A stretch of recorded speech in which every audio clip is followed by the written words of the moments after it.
Good morning, everyone. Welcome to Cheadle Library's very first virtual book reading with author Karen McCreedy. Karen grew up in Cheadle, but now lives in West Sussex. But she's back in Cheadle often visiting family, well, under normal circumstances. Obviously, she hasn't been able to in the last few months. Well, 12 months nearly now. Karen's been writing for about 10 years. In October 2018, she was at the library for a book reading event for her first two books of the Unreachable Skies trilogy. Late last year, the third volume was published. And while we had hoped to do a library event for that, obviously we couldn't do that. So we've decided to do the next best thing and do it over Zoom, which is like most things at the moment.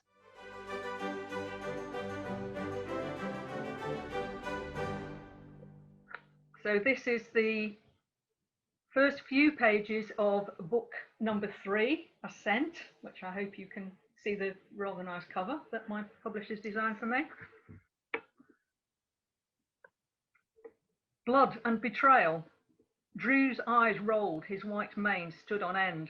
Death! Tumbling from his seat at the end of the council table, he fell at the feet of Calon, the prime in exile, who jerked back on his throne stool, reeking of surprise. I'd been seated next to Drew and leapt to my feet, scraping my tail against the rough-hewn log that served as a stool.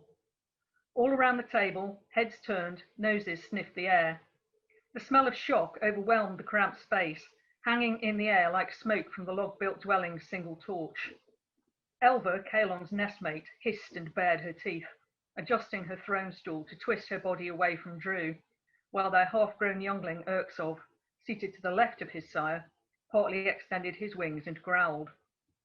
On the other side of the table, Burrell, Giotto and Hinker mirrored Calon's reaction, upright ears, swishing tails, and audible intake of breath. The council had gathered to finalise arrangements for my journey back to the Expanse, back to the territory where Calon's shell brother Callis and his advisor Fazak held sway, territory from which the Wingless and their dams had been exiled almost 10 moons ago, and territory which had to be seized by Calon and those of us with him in the north. Only then could Drew's destiny to defeat our traditional enemies, the Koth, come about. I had seen it. Though I'd not seen that I would be the one Calon would send to sniff round the Expanse and determine the current situation there. I'd had moons to get used to the idea of going back, to discover how well or how badly the Dracs on the Expanse were faring. But I knew I would be risking my wings and possibly my life when I went, and Drew's vision of death and betrayal did not make me feel any better about it. As for the rest of the council, the initial smell of shock at Drew's jerks and cries gave way to various degrees of surprise and agitation. Everyone there had expected to finalise flight plans, discuss the duration of my stay, and agree who should accompany me on a mission that was likely to be difficult as well as dangerous. It was not the best moment for Drew to reveal his talent for seeing. Opposite me, Giotto's brown fur was on end. Next to him, his nestmate, Manel, looked equally stunned, though her mottled grey fur bore a faint whiff of scepticism. Burrell, Calon's advisor, spiralled a paw across the front of his purple tunic, while his nestmate Hinker had dropped the leaf on which he'd been scratching a record of the meeting. She made no move to retrieve it. Her attention was riveted on Drew, her ears upright with alarm. The only Drax besides me who was unsurprised was Shea, the hunter who had been on the Spirax Council when Drew's talent had first been reported. That was almost a cycle ago, but she had kept his secret safe even from those who had travelled with us into exile. Drew lay panting in the pool of light supplied by the dwelling's new seashell, recently pried from a dead floater by the hunters and pushed into place between reshaped logs. It made the prime's dwelling much brighter and more welcoming than when I had first set foot in it. But as Drew repeated his vision of death, the light around him dimmed. I knew it was no more than a passing cloud covering the sun outside, but its effect chilled me and my fur stood on end. He has the sight. Burrell's whiskers twitched with excitement as he breathed the words. Such a rare gift, rarer still for one of high status. I don't think there's been a lordling with the sight since Gazad the Great, I supplied. I had to ask the fable spinners. I almost added before we left the Expanse, but realised there was no need. No fable spinners had made the journey to exile with the wingless, and Kalon had had none with him when his shell brother Callus crippled him and left him for dead in the Copper Hills.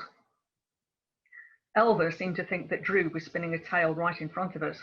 Nonsense, he's pretending. He isn't even half-grown yet. As Drew's vision left him and he looked around, bewildered to find himself on the beaten earth floor, she leaned down and, without warning, bit him firmly on the snout. "That's for seeking attention," she said. "I suppose this ridiculous display is because we've just confirmed that Urksov should go with Zarda to the Expanse." Urksov's snuffle of suppressed laughter stilled as I stepped across to help Drew to his feet and said, "He's not pretending, Elva. He has the sight. He's had it for some time." Kalon grunted and rubbed his snout with a paw in a gesture I had come to recognise as signalling confusion or puzzlement. "It will be over a moon before Drew is a half-grown," he said, ignoring the youngling and addressing me. "How is it that this gift is already apparent?" "I took him to the dream cave with me, Lord," I explained, squeezing Drew's shoulder as he stood up and opened his mouth to speak for himself. I hoped that his presence there would make my own vision of his future clearer. Instead, the dream smoke opened his own mind and released his gift much earlier than would normally be expected. "It was reported to the council at the time, Lord," Shea said, and I saw her ears flick nervously as she realised she had reminded Kalon of the Drax who served his shell brother. Kalon ignored her remark and answered me instead. "Yet neither of you saw your exile coming," he said, "or knew of my survival." I let go of Drew and spread my paws. "I can't control what I see, Lord," I said, remembering how often I had had to explain the same thing to others, and to Callus in particular. Nor can Drew. I believe that Vizan had attained a degree of control over his visions, but he died before he could teach me how to master the skill. In any case, I believe he needed access to the dream cave to achieve the little control he had, and I do not have that anymore. Kalon grunted and turned his attention to Drew. "So apparently you had a vision," he said, his voice and scent indicating he was still skeptical. "What did you see?" Drew took a breath, blinking as he composed himself and marshalled his thoughts. "It wasn't clear," he said, rubbing his sore snout. "I couldn't see who." He moved one of his wingless shoulders in a shrug, his ears flicking with uncertainty. "Just, there was blood, Drax blood, and a sense of betrayal." He turned his head to sweep his gaze over the adults around the table, turned briefly toward Urksov, who bared his teeth at him, and finally looked at me. "You mustn't go back to the Expanse," he said, his ears angled to emphasize his words. "It's too dangerous."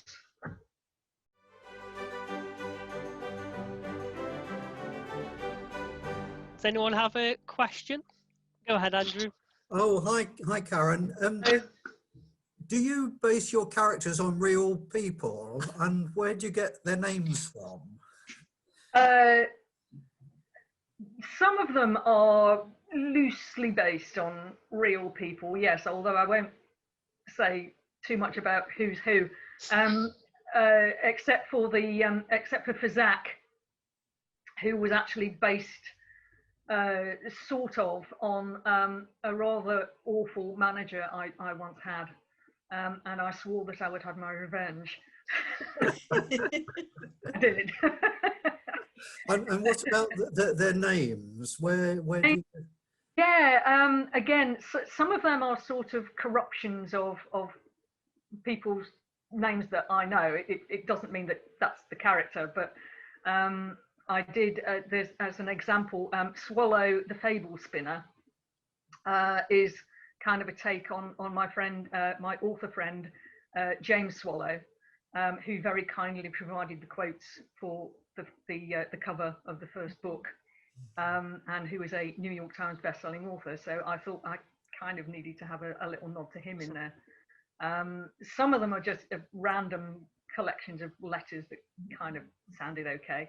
Urksov came about because he was irksome.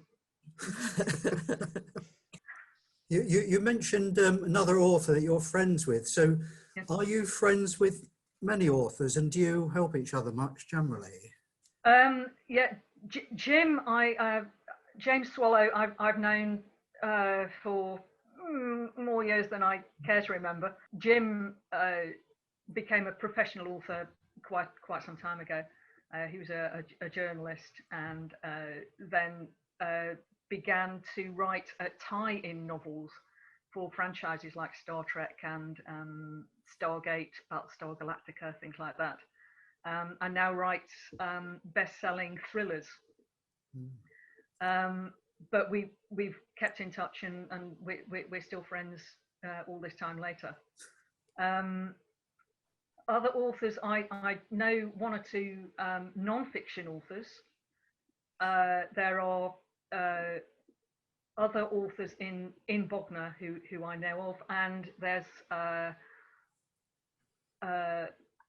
another one in Portsmouth who used to work at the Chichester University at the same time as I did, and we used to have lots of writerly chats at the university, and he's now writing again a non-fiction book about the Templars, actually, which sounds like it's going to be interesting.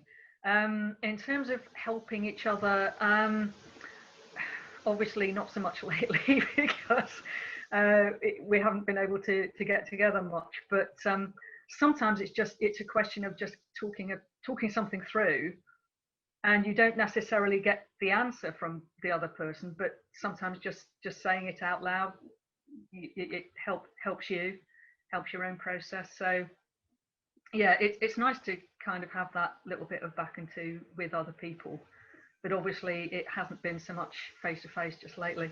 Karen, what about the editing process? Do you have to battle with your publisher from time to time to keep stuff in, or how does that work? The line editor, as the name suggests, goes through my manuscript literally line by line, making notes for himself on who's related to who and all sorts of stuff. Picks up typos that I'd missed, and also keeps track of whether I've contradicted myself in places. In fact, in the first book, he picks up that I think on one page at the top, I described a character as having a white mane, and at the bottom, I described him as having a grey mane. The same character. And I completely, all my read-throughs, I'd completely missed it. He then sends me, it's all obviously done online these days with Google Documents and all this sort of stuff. So he just then posts it online, sends me the link to the document that he's been through, and down the right-hand side are all his comments and suggested amendments. But it is up to me whether I actually accept those amendments or not. There haven't actually been any major battles at all. No, not with this publisher, I'm happy to say. Thank you.